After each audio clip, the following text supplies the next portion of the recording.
Suasana seisi keraton Mataram kala itu begitu mencekam. Pasca terjadinya insiden yang membuat sang raja murka, Pangeran Alit, adiknya sendiri, berusaha menyerang istana dengan meminta bantuan para ulama untuk menggempur dan mendongkel tahtanya. Pangeran Alit tewas terbunuh dalam peristiwa itu. Ketika itu baru 2 tahun menjadi penguasa Mataram, menggantikan singgasana ayahnya. Namun dalam waktu sesingkat itu, pemerintahannya sudah dipenuhi dengan intrik, drama politik, kekejaman, skandal, pengkhianatan, pembunuhan, dan pemberontakan yang terus-menerus terjadi. Pada akhirnya, pemberontakan ini memicu sebuah tindakan mengerikan, pembantaian terhadap para ulama, lengkap dengan keluarganya. Sebelum peristiwa ini terjadi, alam pun sudah menunjukkan simbol-simbolnya, seperti gerhana matahari dan gerhana bulan kerap terjadi. Bintang berekor tiap malam terlihat. Simbol-simbol ini dimaknai kerajaan Mataram menghadapi keruntuhan.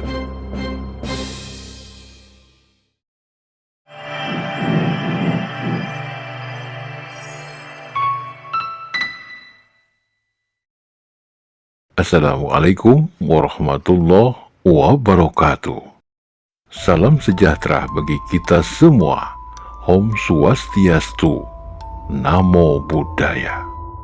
Sahabat Akarimba dimanapun Anda berada, baik yang nyata maupun yang gaib.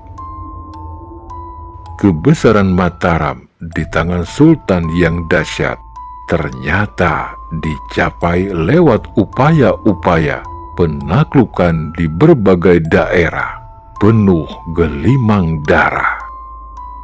Namun kekuatan politik dan pengaruh Mataram perlahan mulai memudar. Kerajaan besar ini mengalami disintegrasi di penghujung kekuasaan suksesornya sejak Amangkurat I bertahta.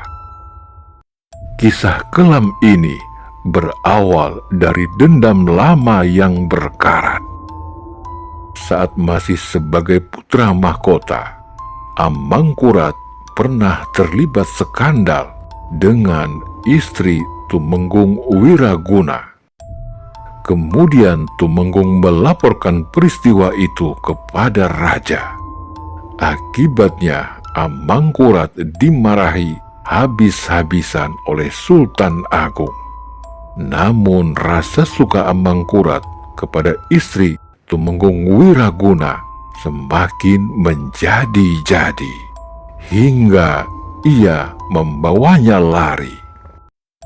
Sultan Agung yang mengetahui anaknya telah berperilaku seperti itu, kemudian menghukum Amangkurat selama 3 tahun.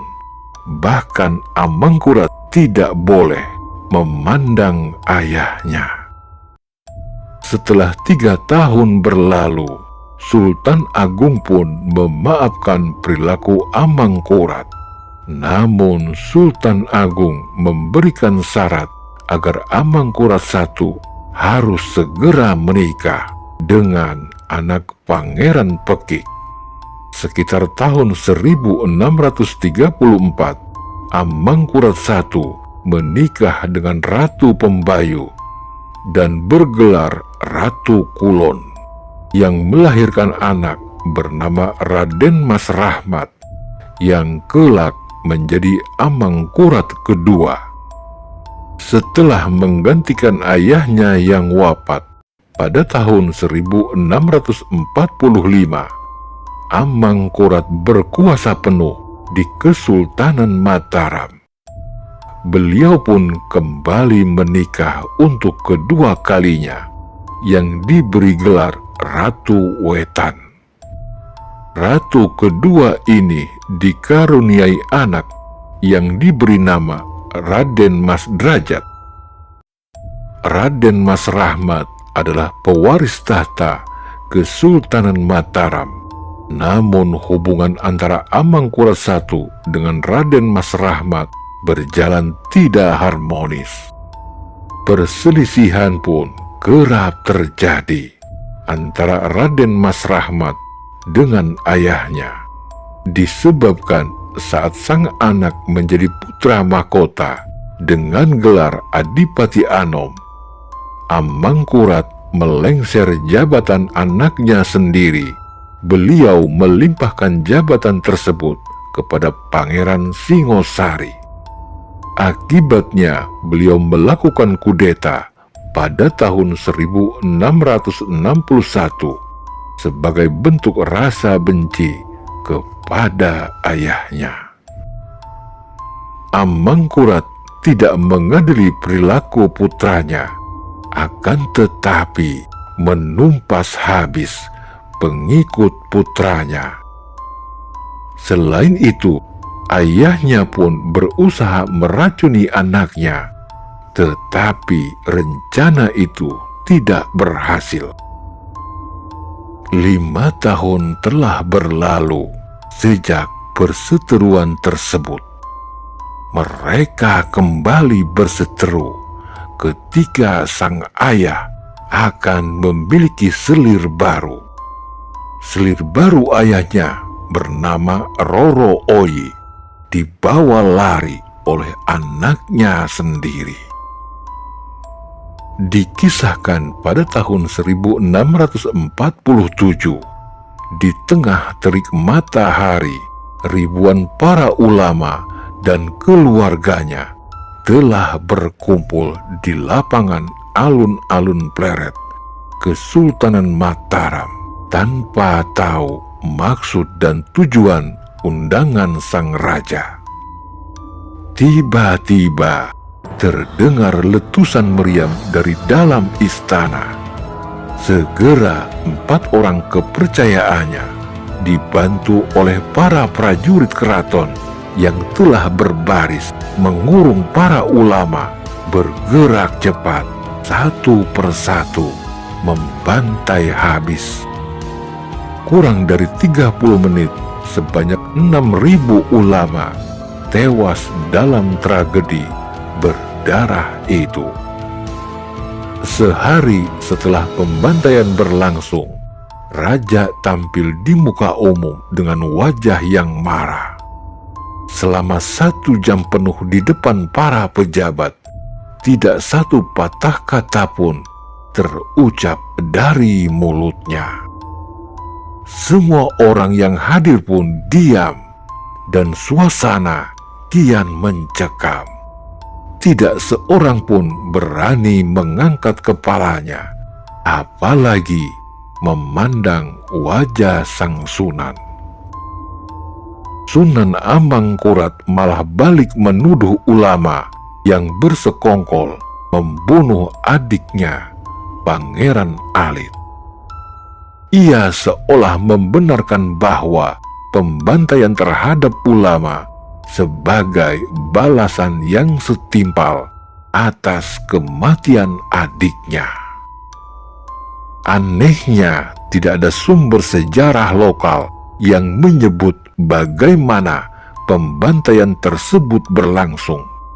Babat-babat Jawa semuanya membisu ketika memasuki fase paling mengerikan dalam sejarah Mataram ini.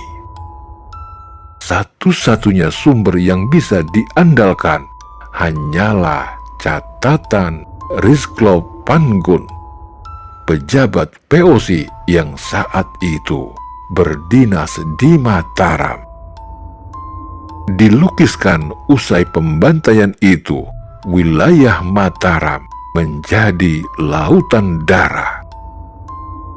Para ahli sejarah bahkan menyebutkan bau anyir darah terjadi selama beberapa hari usai pembantaian tersebut.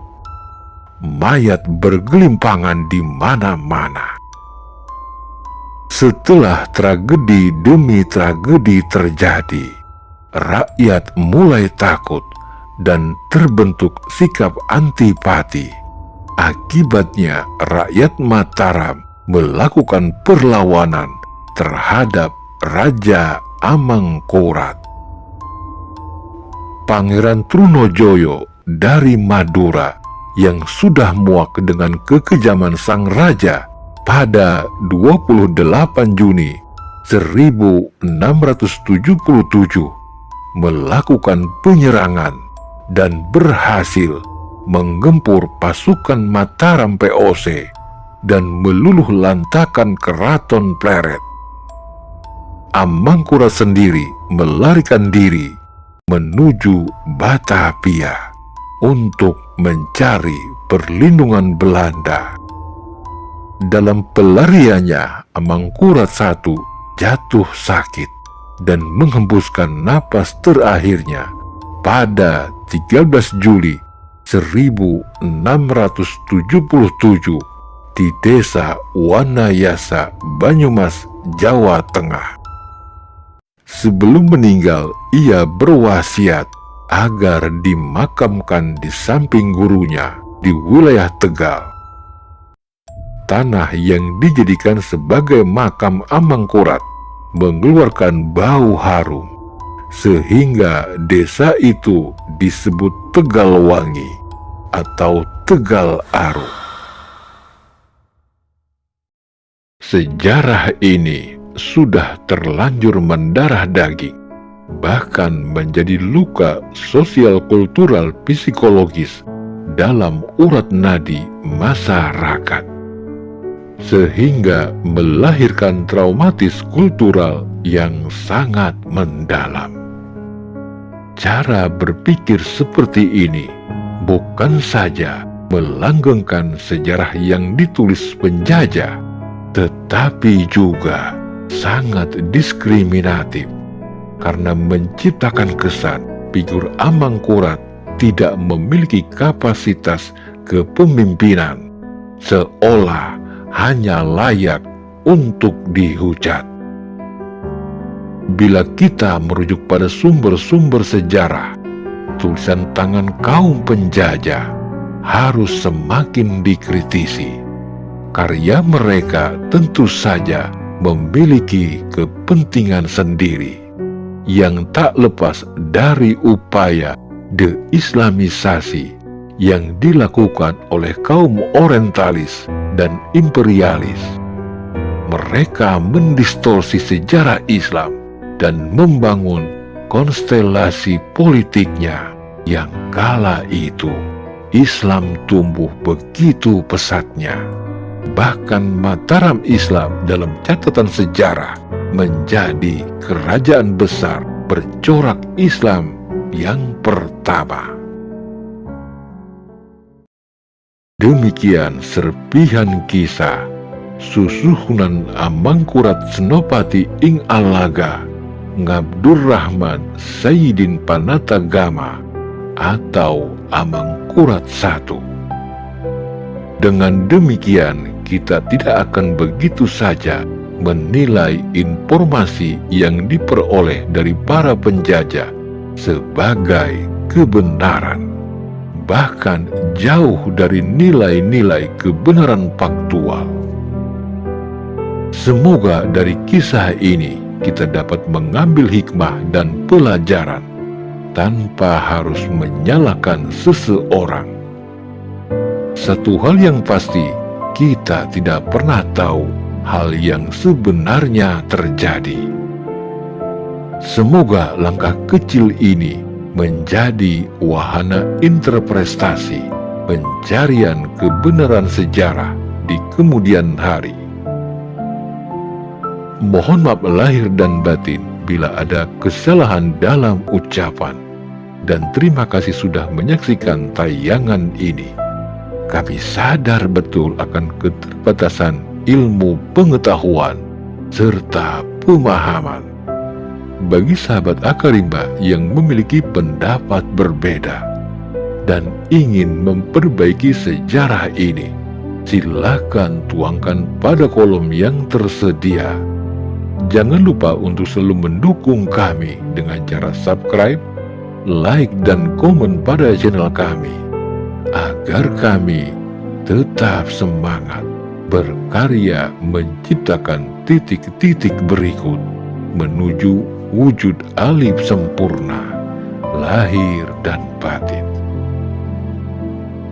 Mbah Jagat Nurjati mengatakan, namamu adalah ego terbesar dari dirimu.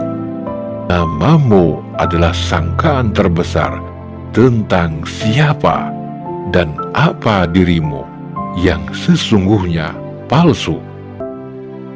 Bertahun-tahun engkau memupuk banyak kemelekatan dari nama yang engkau pakai. Itu terbukti ketika namamu dihina atau dipermainkan oleh orang lain. Lihatlah dirimu meluap, terbakar emosi. Api palsu menjalar kemana-mana, membakar diri yang palsu. Keakuan adalah diri palsu yang mencoba menjelma sebagai dirimu yang asli dan engkau mengiyakannya. Setiap apapun yang engkau lakukan, baik zikir, halwat, semedi, adalah cara-cara untuk mengenal siapa yang asli dan siapa yang palsu. Anania harus disadari sebagai Anania, bukan diri yang sebenarnya diri. Semoga kita menjadi bagian mutiara-mutiara sejati semesta raya ini, yang membawa kita pada kesadaran diri, mengenal, membimbing kita menuju pintu-pintu cahaya sejatinya. Semoga Allah ridho dan ridho Allah selalu menyertai kita semua.